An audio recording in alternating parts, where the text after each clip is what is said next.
Hello everyone, this is Jonah from White River Rails, and I'd like to welcome you guys back to another product review. In this video, we'll be reviewing the new Frisco GE U25B from Rapido Trains.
So to start off, here's a quick look at the box that this locomotive comes in. It's a pretty standard Rapido box.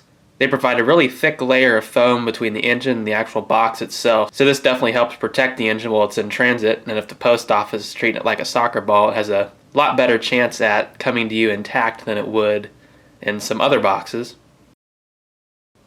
And it's got their standard product manual and parts diagrams, along with an extra sheet. It looks like they had some function mapping changes on the decoder, so they had to print some of those off at the last minute before shipping them out. But looking at the model, it's really nicely detailed. There's a lot of separately applied parts, along with Rapido's really sturdy handrails, and they're not supposed to warp. I think Rapido stands by that pretty hard. And so far, I haven't had any issues with their handrails deforming or anything. They appear to be made out of metal or something like that, so they definitely are a lot sturdier than some of the plastic handrails I've seen. I tried to compare this model to prototype pictures as much as I could, and from what I was able to see, at least on first impressions, all the details look accurate and true to the prototype. I didn't really see anything that this model had that wasn't supposed to be on the real one, or that the real one has that wasn't put on this model.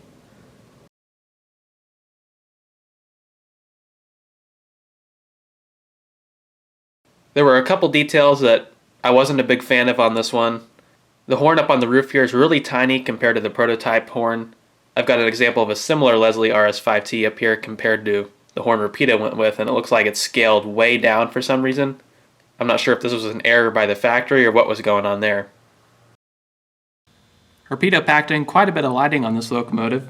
It's got a front and rear headlight, lit number boards and class lights on both ends of the locomotive, then a roof beacon light, a truck light on the conductor's side, and then a lit control stand in the cab, as well as a cab interior light. And the front and rear number boards from the factory light up on track power along with the truck light. Here's a look at the front headlight and the front class lights.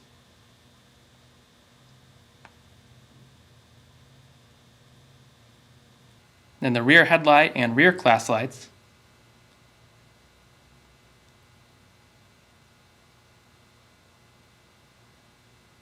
Then the roof beacon.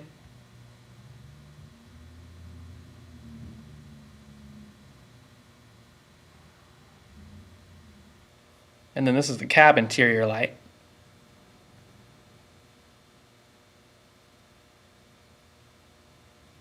And then the control stand lights come on when the prime mover gets started up.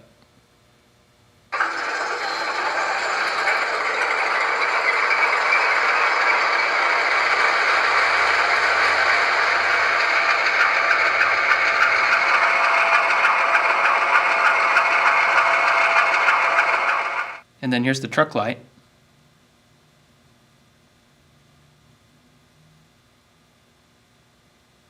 So I'll go ahead and take a look at some of the functions on the stock ESU decoder from Rapido. And on the screen now is a look at the function mapping of the decoder.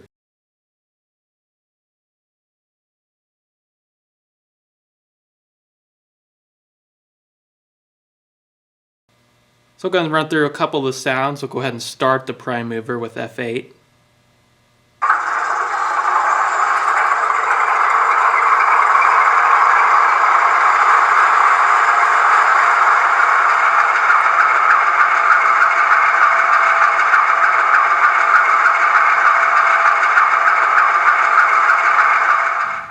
The bell activates on F1.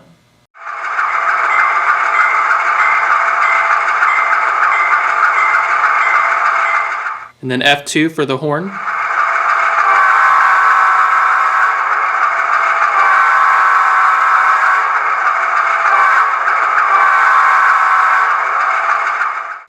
And F5 activates the Doppler horn Rapido's got loaded onto this decoder.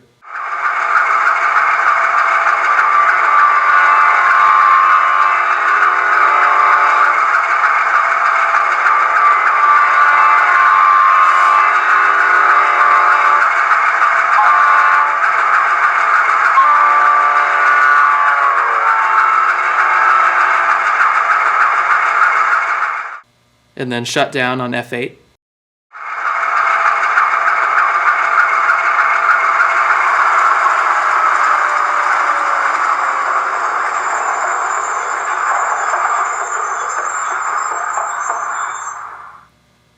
One complaint about the sound that I did have is the speaker that Rapido used in this locomotive. It's a little bit crackly and poppy compared to some of the other speakers on the market.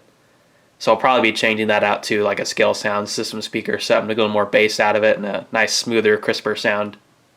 But overall, I'm really happy with this engine. I've done quite a bit of break-in running before making this review just to make sure that I could find any problems that it could have before filming, between running at the club layout and then another local Frisco layout. And it's performed pretty much flawlessly. The motor control and everything has been really nice. I haven't had any issues with any lights going out or anything, so it's nice just to test it for a while before making the review, so if any problems did arise, I could let you guys know about them. But anyways, I definitely recommend this engine to anyone that models the Frisco or has a spot for a Frisco engine. And I thank you for watching, and I will see you in the next video.